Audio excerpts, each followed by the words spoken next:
kita pada pagi hari ini, kita menyanyi satu lagu yang mengatakan, ayo, ayo ke sekolah minggu. Saya undang adik-adik semua yang manis di rumah untuk bangkit berdiri, kita pakai gerakan.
Untuk segala kemurahan dan kebaikan Tuhan kepada kami, sehingga pada pagi hari ini kami boleh datang lagi untuk memuji dan membesarkan nama Tuhan. Tuhan menolong kami dari awal ibadah kami sehingga boleh berakhir dengan baik.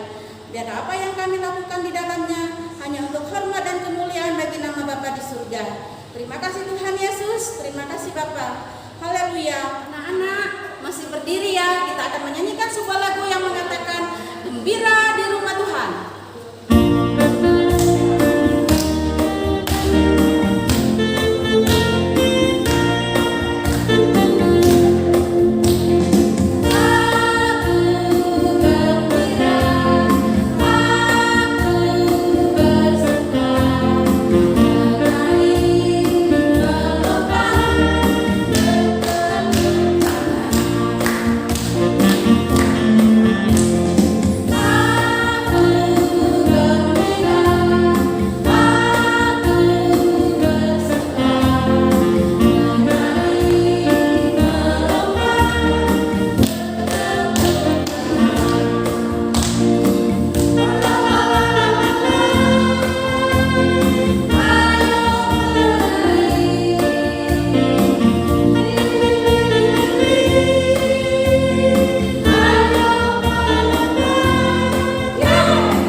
Kasih Yesus dari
adik-adik, apa kabar? Luar biasa.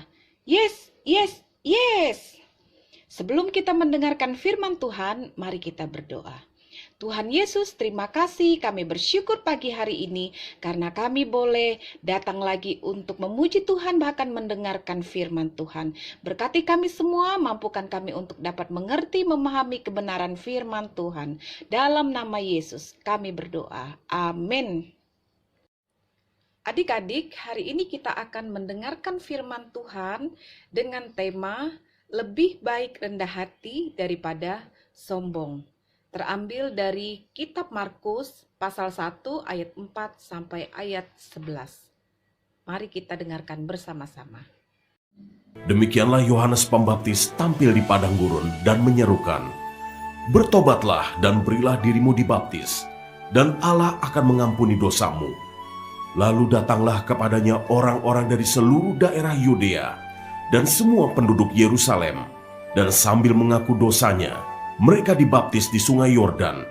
Yohanes memakai jubah bulu unta dan ikat pinggang kulit, dan makanannya belalang dan madu hutan. Inilah yang diberitakannya, "Sesudah aku akan datang ia yang lebih berkuasa daripadaku.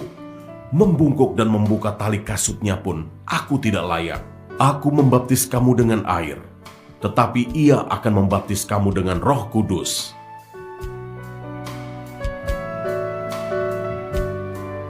Ayat 9 sampai 11. Yesus dibaptis Yohanes. Pada waktu itu datanglah Yesus dari Nazaret di tanah Galilea, dan ia dibaptis di sungai Yordan oleh Yohanes.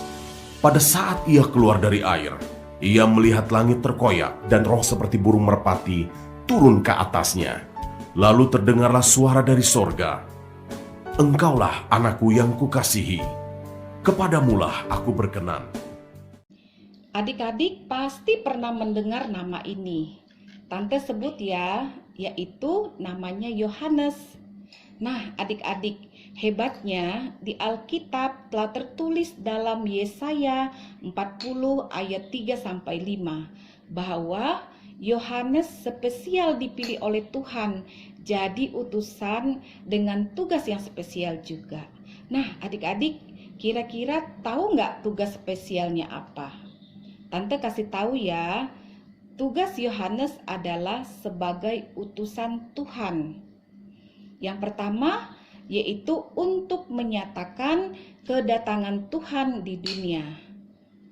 Nah, kita semua pasti tahu kan, kenapa Tuhan Yesus datang ke dunia. Pastinya Tuhan Yesus datang ke dunia untuk menyelamatkan kita semua dari hukuman dosa. Nah, adik-adik, Yohanes mengawali pelayanan Tuhan Yesus menjadi jalan pembuka bagi orang-orang yang mau dan akan menerima Yesus sebagai Sang Mesias. Tugas spesial Yohanes yang kedua, yaitu Yohanes juga menyerukan pentingnya kita untuk bertobat. Nah, adik-adik, mengapa kita penting untuk bertobat?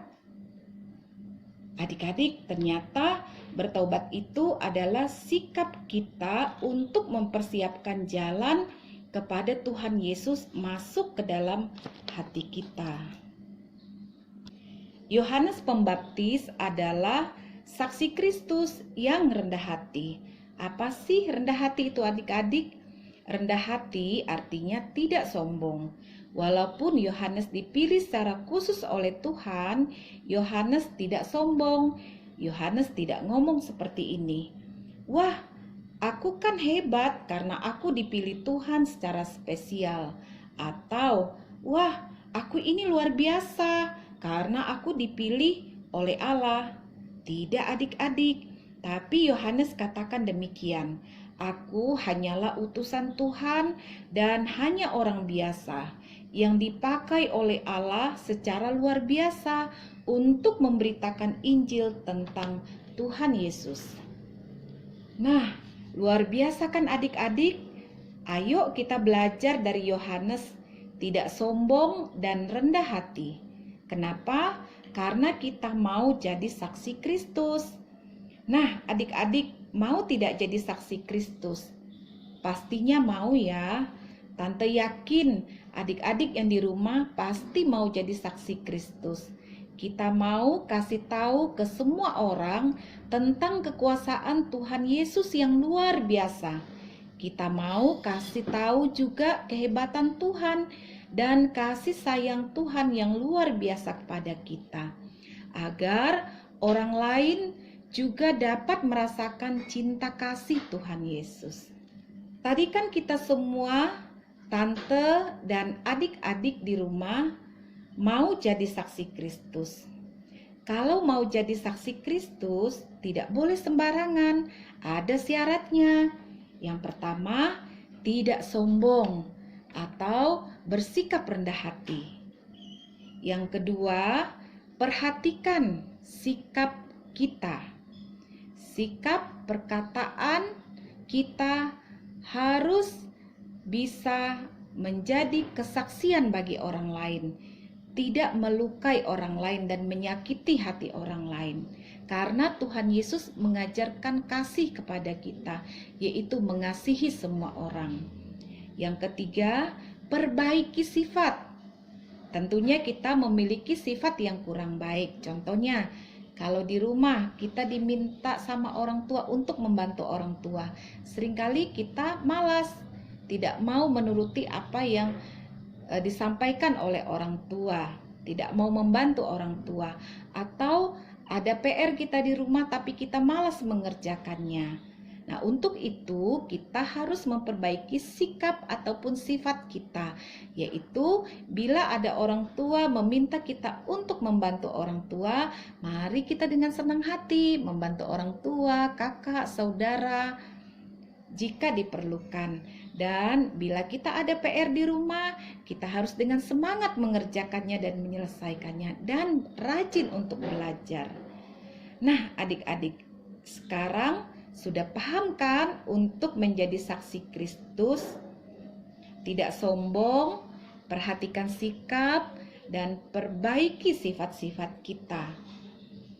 Kelihatannya susah ya jadi saksi Kristus. Tapi jangan khawatir adik-adik, kita minta sama Tuhan kekuatan agar kita bisa menjadi saksi Kristus. Tentunya jangan pakai kekuatan sendiri, minta kekuatan dari Tuhan. Adik-adik yang manis, demikian firman Tuhan bagi kita hari ini. Namun sebelumnya, yuk kita baca ayat hafalan kita hari ini dari Filipi 2 ayat 3. Dengan tidak mencari kepentingan sendiri atau pujian yang sia-sia, sebaliknya hendaklah dengan rendah hati yang seorang menganggap yang lain lebih utama daripada dirinya sendiri. Saksi Kristus siap? Siap dong. Mari kita satu dalam doa. Tuhan Yesus, terima kasih, kami bersyukur untuk firman Tuhan yang luar biasa bagi kami hari ini. Biarlah kami senantiasa menjadi anak-anak yang menjadi saksi Kristus, tidak sombong dan selalu bersikap rendah hati. Terima kasih Tuhan Yesus, dalam nama Yesus kami sudah berdoa. Amin. Saatnya kita akan mengakhiri ibadah kita pada pagi hari ini. Namun sebelumnya kita akan menyanyikan sebuah lagu yang mengatakan terima kasih Tuhan.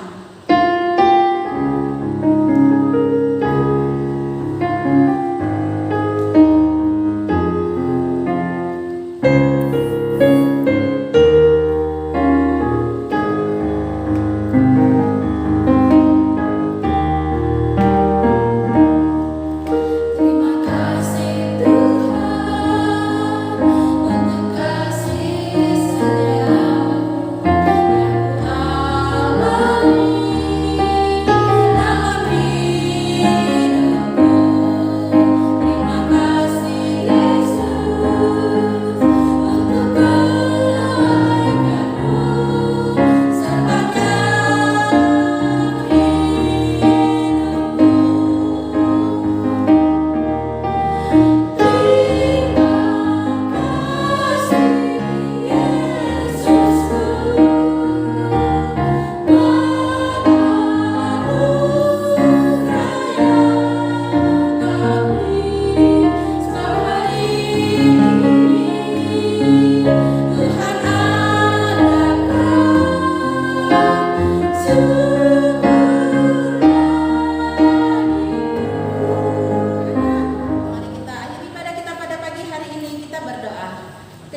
Tuhan, karena Engkau sudah menolong kami dari ibadah kami, dari awal hingga boleh berakhir dengan baik. Biarlah nama Tuhan yang kami tinggikan dan kami muliakan. Terima kasih Bapa di surga, kami sudah berdoa dan mengucap syukur. Haleluya. Amin. Ibadah kita sudah selesai. Sampai jumpa minggu depan.